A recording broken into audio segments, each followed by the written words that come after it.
Yo, what's going on, great people? It's your boy Troy. And this is your boy Trell. From the TNTUnleashedPodcast. And y'all know what it is. This is the podcast where authenticity lives. It's where ego dies. It's where we talk about everything, from life to love to everything in between.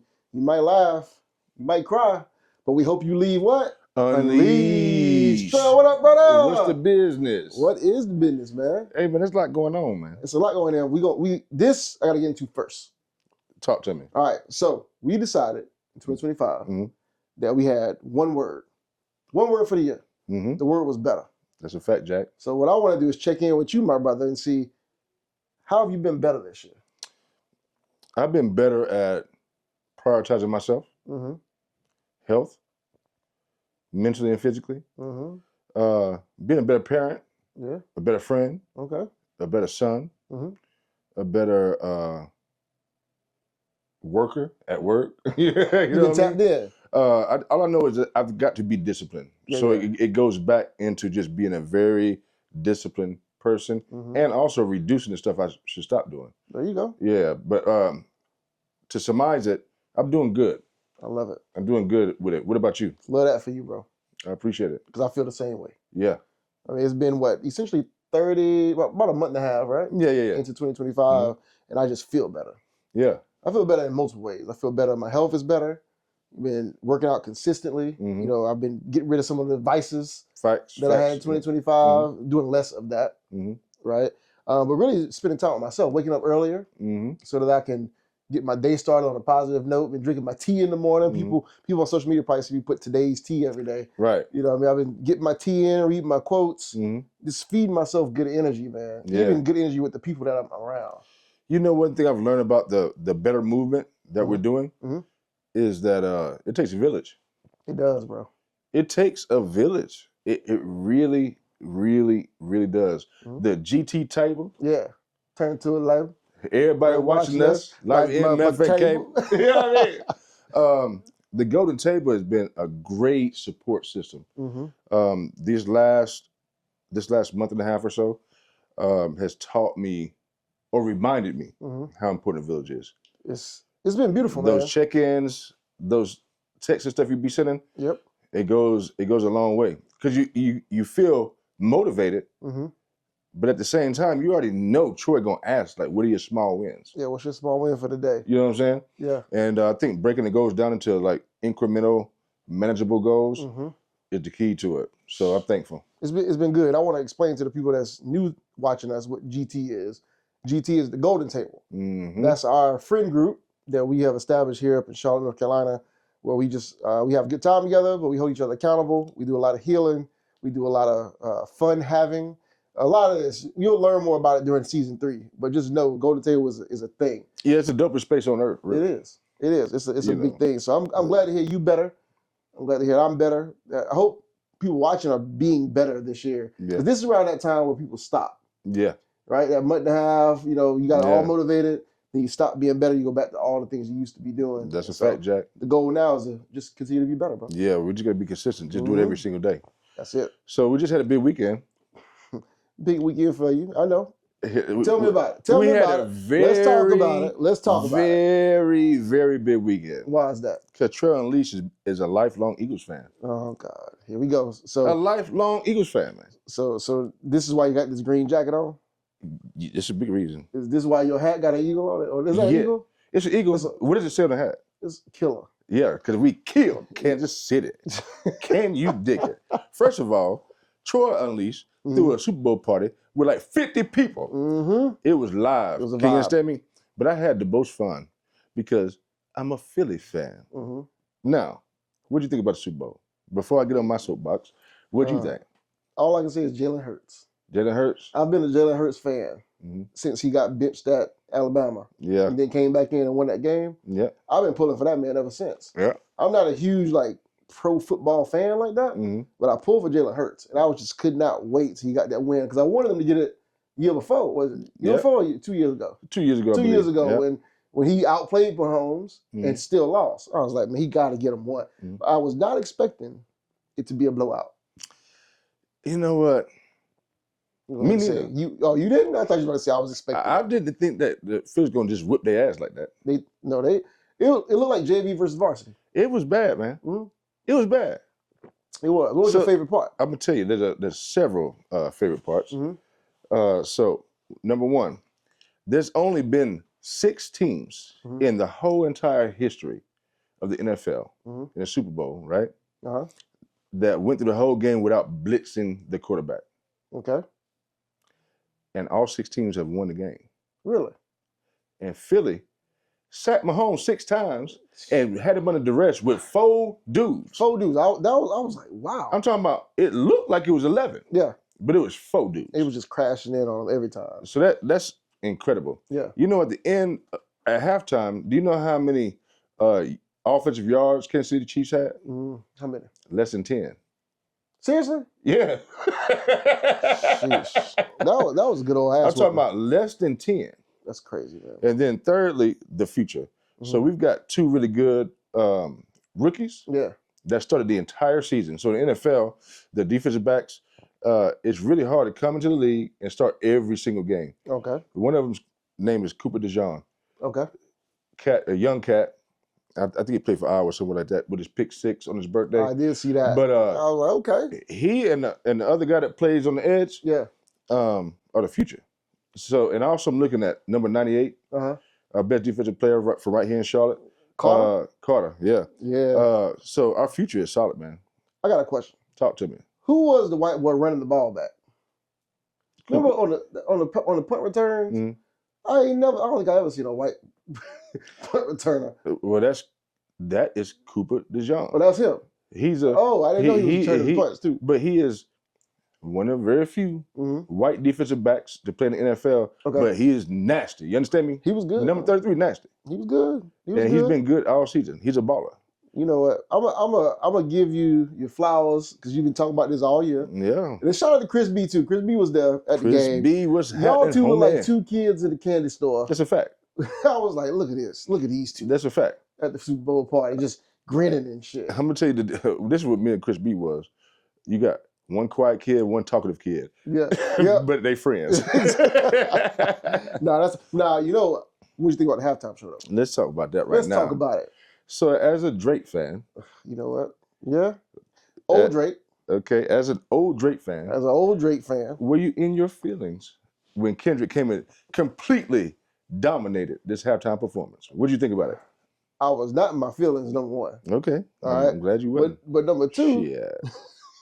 Number 2, I thought it was a good performance. I loved it, man. I love the symbolism.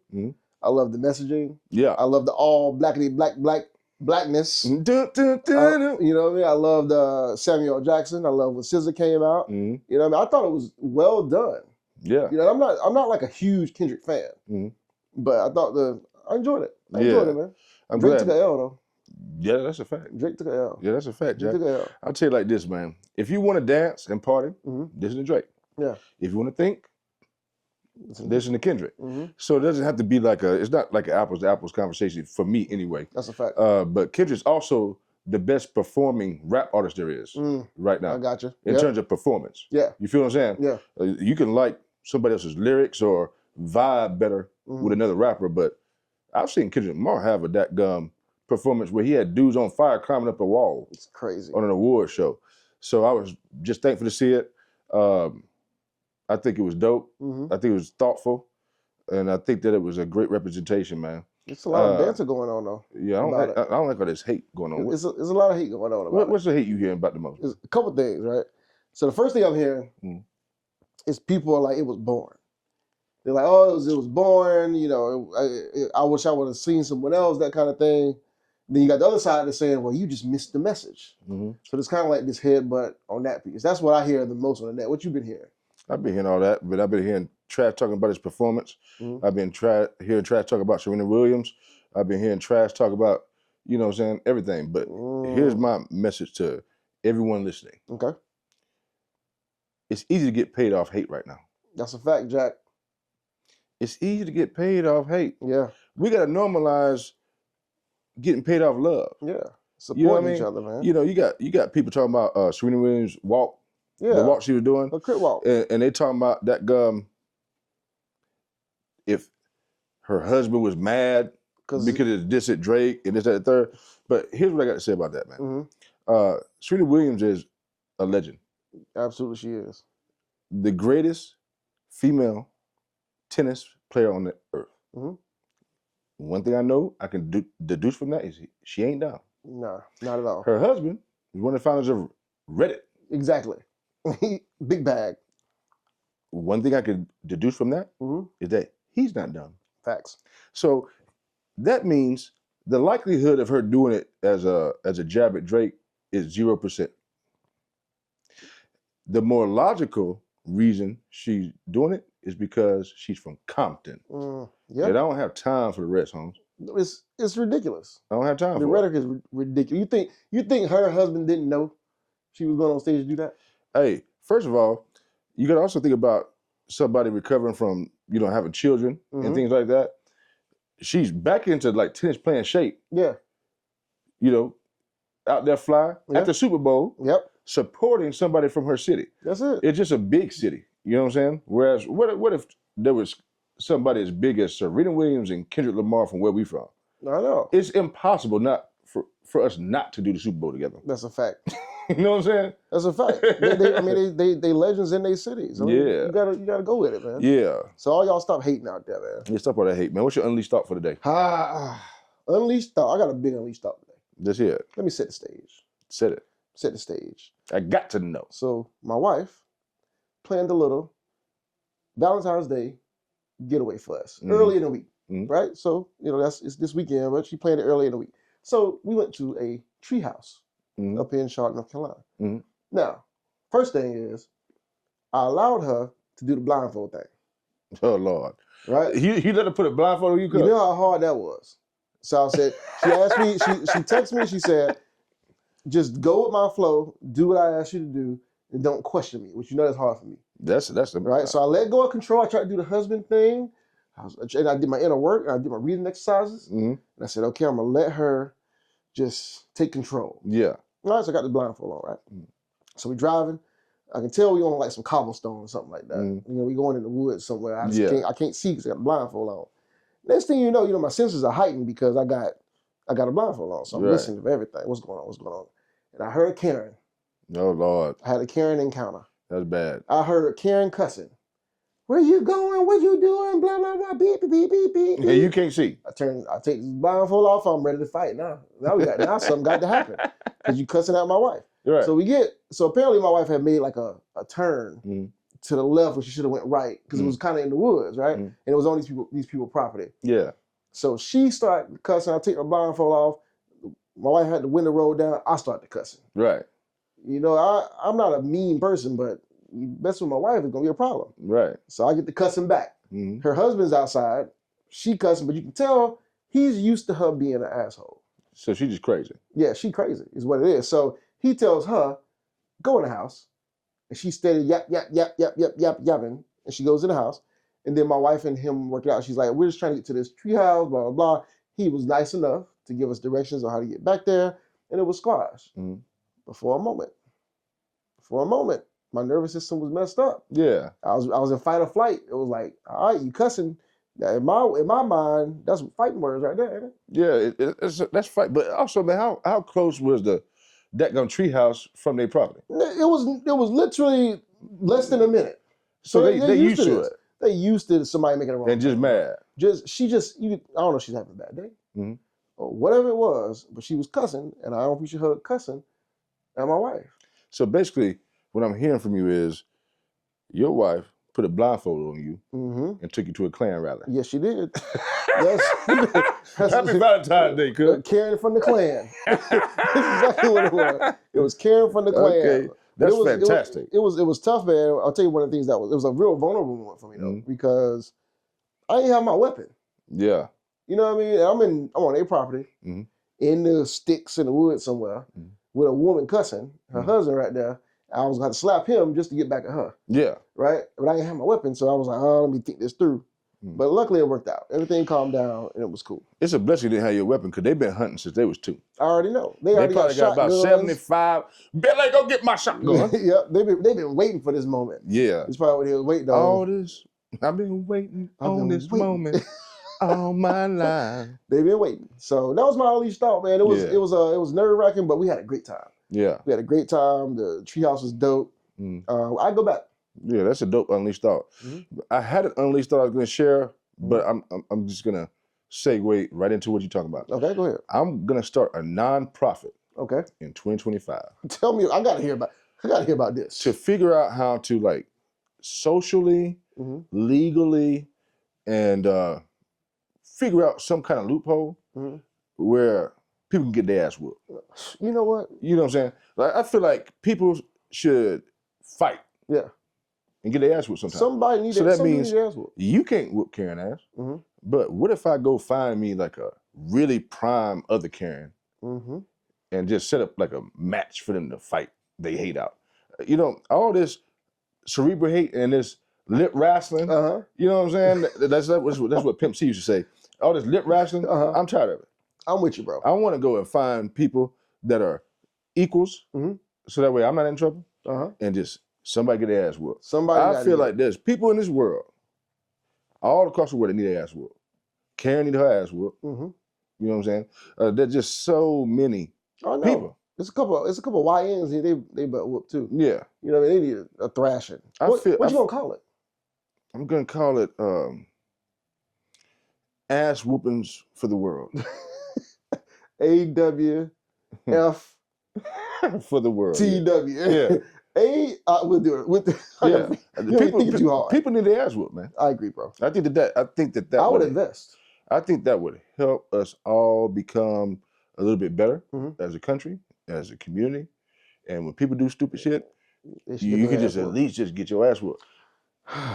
You know what I'm saying? Boy. Yeah. So what's the most important thing we should be talking about today?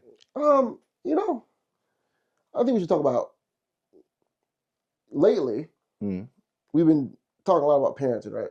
Yes, parent season, Lord. It's a lot of layers to it. Yes, it is, Lord. That I think people listening to us can relate to. Yeah. We at that stage now in our parenting journey where our kids starting to get into things. They start out, they understand a lot of stuff. Extracurricular activities. And you're starting to see, are they kind of good? Are they not good? Could they be better? You know, do they suck? Yeah. That kind of stuff. Yeah, yeah. What you think about this? Because, you know, I got some things to say. I'm going to tell you right now, when it comes to extracurricular activities, I think about return on investment. Tell me more. If I got to pay a lot of money for a child to do an activity, you ain't got but so many months to get good at it now. That's a fact, Jack. Oh, you're going to go on to something else now. You're going to have to go on to something else. How many months? 6. 6 months. I need to see trajectory. Like that means if you go to fighting class, I need you to be able to do something in 6 months. If you're going to learn how to do a flip, you got 6 months to do a flip. Yeah. If you're going somewhere to run faster, you got 6 months to run faster. Yeah. You understand what I'm saying? And if that don't happen, we're going to find some other stuff to do. What if it's like Girl Scouts or something? Girl Scouts? Or something like that's not like a sport. If you don't have a lot of badges in 6 months, you got to go. You're going to find something else. If you ain't sold enough cookies. If you ain't sold enough cookies, if you don't have that Girl Scout badges all over your little thing. You should be able to light a fire. Yeah. With sticks. There got to be a lot of badges. It should be some things happening. So if she show up with a bare ass ribbon and no buttons on it, she got to go. No badges, got to go. Got to go. Why these parents be keeping their kids and stuff when they know they trash? Because they ain't got no ideas. You know what I'm saying? They just need to keep them busy. They just got to keep them busy, but I can find cheaper ways to do it. Bro, because stuff is ridiculously expensive now. Yeah. You know, we used to be able to go and play like park basketball for like a $30 sign-up fee. Yeah. Now it might be $150. So you get a T-shirt. How do you tell, or when you realize your child is trash at a particular activity, how do you break it down to them though? Well, I've had this happen recently. So I don't know how I handled it, but I think I handled it right. I think I had to redirect. I think the word is redirect. Yeah. I had to redirect. So my daughter been in gymnastics for a long time, and she ain't good. She not. Look. They talk about that flip you talking about. Yeah, it's still the same tumble. She been doing this for years now. Ain't no balance beaming.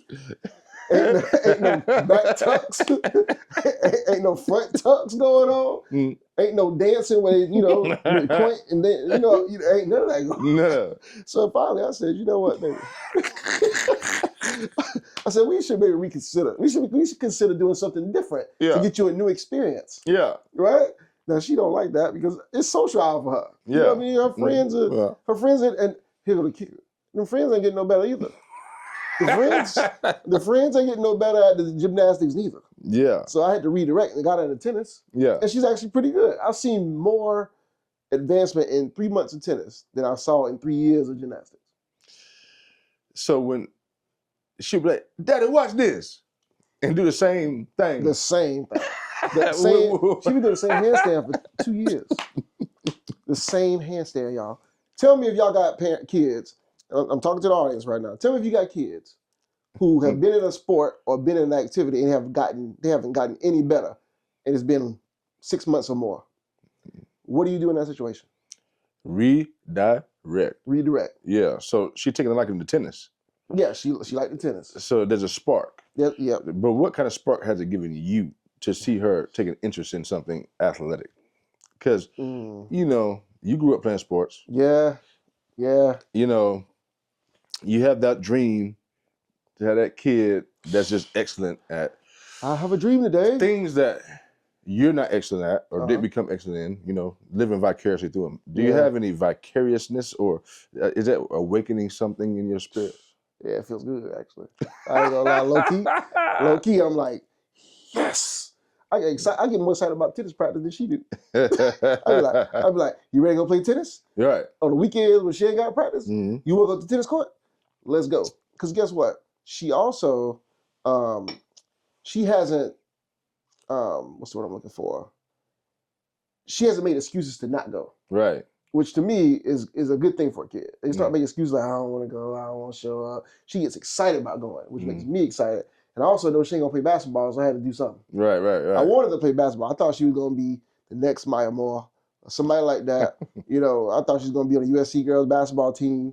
Dawn State was going to recruit her, and I was going to be like a basketball dad. Yeah. But that ain't going to happen because she don't like basketball, so. It is what it is. What about you, man? You have a daughter, too. I do. Right? And you grew up playing football. Yeah. So without a son, you can't really teach them football lessons. So what kind of position does that put you in? I'm just at a different stage. My daughter's 6. So, what's most important to me is her wiping her ass good, taking a shower by herself. Yeah. Putting her clothes on in the morning without my help. That's true. Sleeping throughout the night. That's a sport in itself. Sleeping throughout the night without coming in my room. So my battle's just a little bit different. Yeah, I got you. Feel what I'm saying? I got you. I have but I am in like a no man's land. So I don't know or have any idea what Goldie's interests are, what she's going to ultimately latch on to. Gotcha. She just all over the place, and so am I. Well, you dig what I'm saying? I got ideas. It's not bad, though. It's not a bad place to be at. Shit. Because you could be paying $150 a month for 3 years for no back tuck. Hey, but that goes back to, relative things. I might be willing to spend that $150. She take her own shower, pack her lunch, and put her own clothes on without calling my name. Which I don't mind doing. But that's just where I'm at with it. You know what I mean? I feel you. But I will say, when you get to that age, right? Now she's really showing me how much she listens, understands, and pays attention to me. Okay. You know what I'm saying? And pays attention to every little thing I do. Gotcha. You know what I mean? So getting better is very critical to me in my parenting space. I got you. Because half of getting better, is primarily an individualistic type thing, right? Gotcha. But it's also for the future. Yeah. She has to witness me grow. Yeah. And become more disciplined and do things better, sacrifice certain things, let go of certain things, and all this and that and third. So being a girl dad's made me a lot stronger, man. Yeah, I'm sure. You know, I'm sure. It's made me a lot stronger because you and I both do a good job of allowing that full spectrum of emotion. Mm-hmm. Mm-hmm. But when you give a little girl that full range, they give it to you, bro. They take every bit of the range. They be like, better not go to cell block 1. That's what, bruh. They not like us. They not like us. What they say? They be walking on our emotions. They be walking all over us, bro. Yeah, man. So I'm just learning a lot there, man. Mm-hmm. I'm really in like a pressure cooker right now, but in a good way. Like I'm at a crossroad. I got you. Because if my daughter's 6, I could just tell the next few years, you can't hide nothing. No. You know what I'm saying? No. Like simple things. An example. Okay. You know, I got mirrors and stuff all around my garage. I write things on them. Yep. I might write curse words on them. Or I might write just something for me. Well, guess what? For the last, since Goldie's been on this earth, she can't read. Yeah. But now she can. So now she was like, what does it mean? What does this mean? It says I ain't no bitch. What does that mean, Daddy? Daddy? I have to write it. I have to delete it and write another word. That's you know actually funny as hell. That's what I mean. You know what I'm saying? Daddy. Yeah. What you mean? Yeah. I ain't no bitch. I ain't no bitch. Yeah. She sounds it out. That's exactly right. Yeah. Bitch. Bitch. That was a bitch. I'm like, that girl, man. You know That's funny though. That's funny though. That's something you don't even think about till it happens. It's shit crazy, man. Or asking questions like, hey, Daddy, you went to the bathroom 3 times in the last hour. Why? What happened? I'm not going to tell your ass. There could be 3 different reasons. I got a lot of. We got the bubble guts. You know what I'm saying? You know what those are, baby? It could be anything, man. Yeah. It could be anything. Bro, so how's being a girl dad made you stronger? Oh man, it's been the biggest test of my life. You know what I mean? When I say stronger though, when you say stronger, what I mean is being a girl dad makes me stronger because it forces me to see myself. Right? Because like you said, the little girls don't, they ain't like little boys. They're just different, bro. They're just different. They force you to know what your emotions are. They force you to be able to name those emotions. They force you to be able to like calm yourself down and operate within like not just logic, but help actually seeing them, which is something I never really had to slow down and do. Yeah. Before. Right. Because I could say one thing wrong and I could traumatize her, or I could say something too mean or whatever and then have to apologize later. It's just a lot that you have to process, man. So it's made me stronger because being stronger with my daughter makes me stronger with my wife. Because I have to see her too. Yeah. So it's kind of like this dynamic of just seeing more and understanding. Like my daughter, like for example, the other day she was upset about something. My daughter, like, we have a really good relationship, right? But I can tell she hates to disappoint me. Yeah. Yes, she Lord. Hates to disappoint me, and what I'm trying not to be is like the bearer of disappointment all the time. I have to direct her and guide her and give her structure, but I don't want her to always look at me and think she's disappointing me and start like, eyes start welling up because she feels like she didn't do something right. I'm trying to give her space to get stuff wrong without her feeling like I'm like gonna be mad at her. Yeah. You know what I mean? I mean, that's a good point, man, because right now what I'm battling with, to your point, is I don't want to be the parent that my child does not like to see walk up to them. You know what I'm saying? Yeah. Like, I don't want to be that parent where if I walk up, there's a problem. Yeah, I got to solve all the problems. Or if I walk up, something's going wrong. Or if I walk up, there's something that needs to be changed or fixed or eliminated or stop me or stop them from being. Yeah. You know what I'm saying? So I'm battling with that because I'm constantly trying to coach and shape, right? And I'm just in the season right now in terms of parenting. Yeah. Is the law of allow. Okay.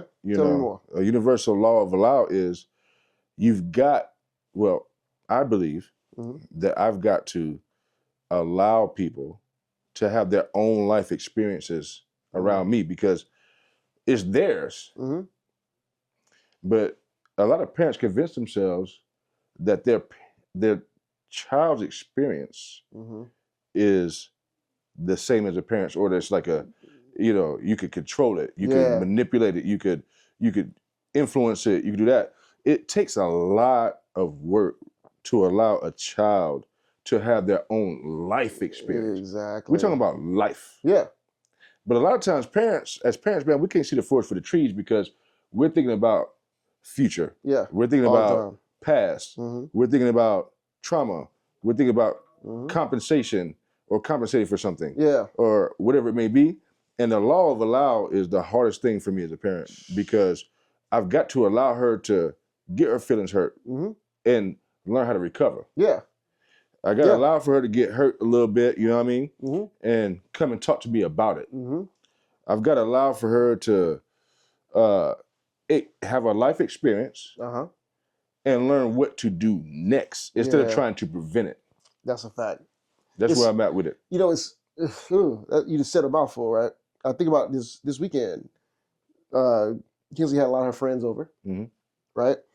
And, me and Kinsley always have these conversations about when she has a bunch of company over, it's still her house, right? Yeah. So she has to, if things are not happening the way she wants them to happen, she needs to be able to navigate that. That's a lot of pressure for a kid. I understand that, right?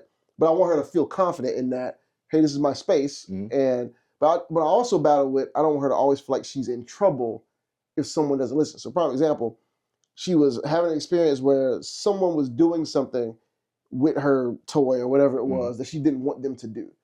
But they wouldn't stop doing it, right? Yeah. So I could tell when I came in the house, she thought that because she could not get them to stop doing it, that I was going to be upset with her. Right.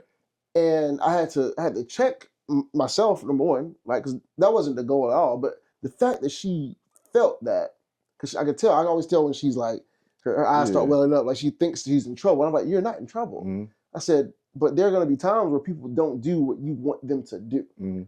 That doesn't change who you are, though. Yeah. Right? It doesn't make you less of a leader. It's just that sometimes people are not going to do what it is that you want them to do, and that's okay too. Right. And I had to make her look in the mirror and tell herself who she was again. You see what I mean? Yeah. So it's the power of allowing her to have that experience too. Because I said, okay, here's the choice. Yeah. You want me to go say something? Her answer was? Nope. I said, well, therefore, you have to go figure out how to navigate it yourself. That's a fact, Jack. We also have to define what trouble is for a kid. Yeah. Trouble is correction. Yeah. It's correction at the wrong time, at the wrong place, in front of the wrong people. Yeah, that's a fact. You know what I'm saying? So old school days, we're going to get checked no matter what. Anywhere, anytime. But it's a lot of negative things that come out of that, right? Yeah. And I'm not smart enough or educated enough or, in that space enough to define those things, but I am in tune enough to know that they exist. Yeah. You know what I'm saying? Yeah. So, dad can't always correct. Yeah, exactly. Everything. You know what I'm saying? And I'll tell you something I've done with my daughter here recently is code words. Okay. So that means anytime we're together and she's playing with kids and I'm hanging with the adults, right? No kid wants to take that walk of shame and just be like, Daddy, come here, or I'm ready to go, or something happened I didn't like, or whatever, right? So a lot of kids will be uncomfortable and not say nothing. Yeah. Or they might feel uncomfortable and overreact. Or they might do a myriad of things. Yeah. So what we do now is, this is not the code word. I won't share it obviously with the world, but it sounds like this. Hey, Daddy, don't forget about my McDonald's. If I hear that, something wrong. Yeah. That means you don't have to come and announce it to the world. Yeah. In front of all these people. You don't have to make it awkward. Like, hey, Daddy, come here. That's my signal. That means I got a few minutes where I can smoothly be like, hey, I'm about to go get some water and go in the house and talk to her where it's not embarrassing or in front or anything like that. So, you know what I mean? I'm trying to create like 5 of those. Yeah. You know what I'm saying? Yeah. So in Kinsley's case, because y'all's home is so welcoming and so loving to so many people. Yep. And if she gets pissed off about what's happening upstairs or in her room or with her stuff, I think a code word has helped me. Yeah. That's a good idea. You know what I'm saying? That's a really good idea. Or if she's ready to go, she might be like, don't forget about my milkshake. Yeah. And she don't even like milkshakes. I got you. No, that's a really good idea. You know what I'm saying? That's a really good idea. So that way I could be kind of proactive and it's more of a partnership. Yeah. You know what I'm saying? That's the only thing I've been able to think of. I don't think it's the end all be all, but that's my newest best practice for an uncomfortable situation with a kid. Yeah, because I mean, I think about how many times we wish we could have done that as kids. And instead we got chastised in front of groups. Or you didn't say nothing, because you could be standing at the door watching people like, I really want to talk to them. Yeah. But if I go out there right now, they're going to say something to my ass that's critical or corrective or stay in a child's place. Yeah. Y'all grown folk business. Yeah. But now, you know, they can open the door and be like, take me to McDonald's. Yeah. McDonald's closed. But you know what that means. Yeah. You know what's powerful about this conversation is that we're at least we're conscious of it. Yeah. Like that's a big deal from one generation to another. Yeah. To be able to be like, hey, I didn't like when this happened to me like this. So I'm trying to create spaces for it not to happen to me like this. Versus what we could do is just do what everybody else do, which is like repeat it. Right. This is what my parents did. They told me to sit down, shut up, stay in the child's place, blah, blah, blah. We like, nah, I didn't like how that made me feel. Right. You know what I mean? So, no, that's dope. It's proactive, you know what I mean? So before we get down to the end of things, man, tell me if you had to identify like one major thing from being a girl dad that's helped you with adult women, what would that be for you personally? Not generally, but personally. Personally. Yeah, I think being a girl dad has helped me with women because it has allowed me to see the little girl in them. Right? If I can see the little girl in them, I can then see their humanity, which makes me actually want to understand, right? Understand them versus like trying to like conquer them. Yeah. Right? Yeah. Or trying to coerce or trying to get a desired outcome out of them. I actually just want to know why you are the way you are. Yeah. So I can then adjust myself accordingly. Versus let me just figure out how I can connive. You know how you are when you're younger, you growing up, you just trying to figure out how to conquer a woman. Right. Right? Because that's what the world told you to do. But not no more. I actually just want to know, like, why do you respond that way? Why do you do the things you do so that I can now be a nicer, kinder person to that human? Yeah. You see what I mean? And also, it also has helped me just understand, like, mood swings and seasons and hormones. Yeah. You know, just knowing, like, sometimes my daughter's going to be in a mood. Law of allow. And this just is what it is, and I ain't done nothing wrong. Yeah. Because what I used to do is I would internalize that kind of stuff. Yeah. Sometimes it's just some things happen. Yeah. You know what I mean? I don't know what it is today, but it's not me. Right. You know what I mean? Unless I've done something. You can take yourself out of it. I can take myself out of it, just like, I'll allow you to do whatever. So that's for me. How about you? Man, for me, I've learned how much, if I want to make it personal, I've learned how much tone and volume and things like that impacts an adult woman and a child. Because my voice sounds the way it sounds, right? Yeah, yeah. But I also talk real straight up. I'm also a military kid. My dad was in the Army for 28 years. So I say stuff real straight, right? Yeah. And I'm learning now for the very first time that the tone and the way that I speak to my daughter needs to be the same for a woman. Gotcha. It needs to be exactly the same. So I had this idea, right? Kids deserve a certain level of sensitivity that adults don't deserve. That's not true. Okay. Tell me about it. That's not true. Okay. So if I say, hey, Goldie, look, you know, this is a conversation we actually had. She wasn't listening. This is before the Super Bowl. Okay. And I said, listen, you're not in trouble yet. But if I have to continue to say this to you and you not do it, the way I say it will change. It's going to sound much harder. The tone of my voice will change. And it's not going to sound nearly like it sounds right now. Go sit down. And explaining that was an aha moment for me. Gotcha. Okay. Rather than jumping into it like, whew. Yeah. You know what I'm saying? But I've learned with women, and when I say women, I'm not talking about just partners, it could be my mom, it could be people I consider sisters, mates, all that.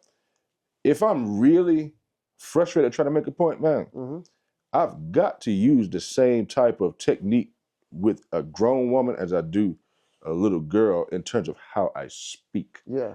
Not necessarily, I thought it was all about words. Yeah. Yeah. But it's more than that. It's way more, yeah. I feel it's more than that. Especially, so I'm cognizant of it in terms of awareness. I don't want my daughter to grow up and get fussed at by a man and it's okay. Yeah. That's why I don't fuss at her. Yeah. I cannot, or be taught to a certain type of way. And man, I have to demonstrate that with grown women. That's my biggest thing right now that I'm working on. I could think of many things, obviously, but that's my biggest. Dude, so no, you just brought something to my head. I think about how it helps me with women too now, is I really do now understand the value of reassurance and validation. Yeah. I didn't necessarily, because I never really got it a lot. I never really understood like why I gotta say this. I show you, don't I? You know what I mean? I do this, I do that, I do this. But sometimes just saying it, it's changed because I had to tell my daughter I love her. Yeah. I had to tell her she's beautiful. I had to all these things that I don't even like. I don't bat an eye at telling her. I realize I have to be more intentional about saying that to my wife, right? Because it can just be the rigmarole of the day, and you just don't think about it. So it's helped me in that space too to understand that my adult wife needs that same level of care. That's a fact, Jack. You know what I mean? Yeah. So yeah, that just came to my mind. I wanted to. No, that's dope because it's almost like growing up. You just got to pay attention to what's going on and be thankful for what you have. Yeah. And don't ask for no more shit. Fact, Jack. You know what I'm saying? So that means one thing I'm going through just for introspectively, right? Yeah. Is anytime somebody like questions me a lot, I think you don't trust me. I had no idea until I had a little girl that it's just a question. That's it. That's it. Like it's a Man, raw. You said a word. It's a raw, bare ass question. It's just a question. You know what I'm saying? So all my life before I had a daughter, right? Yeah.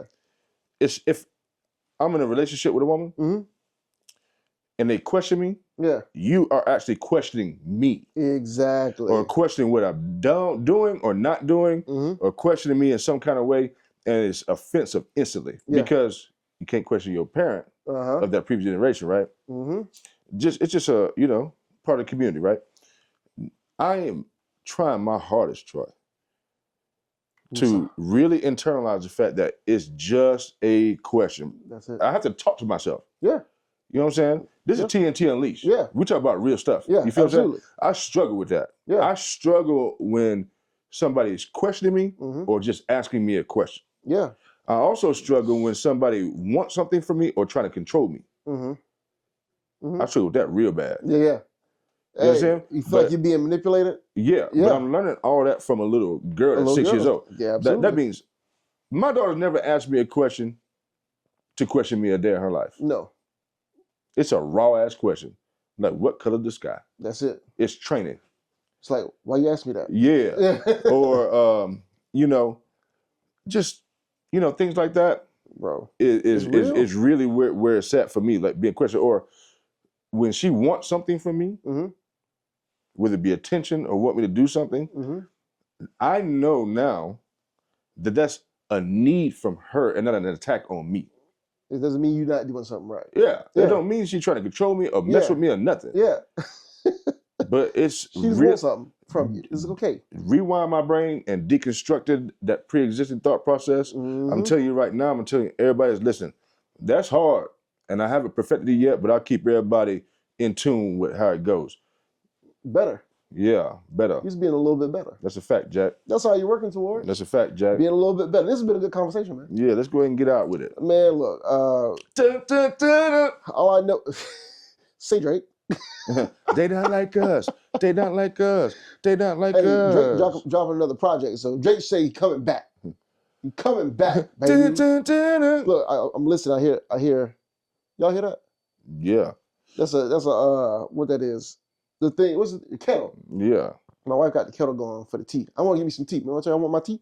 I'm going to give me some tea today. So anyway, anything you want to close out with?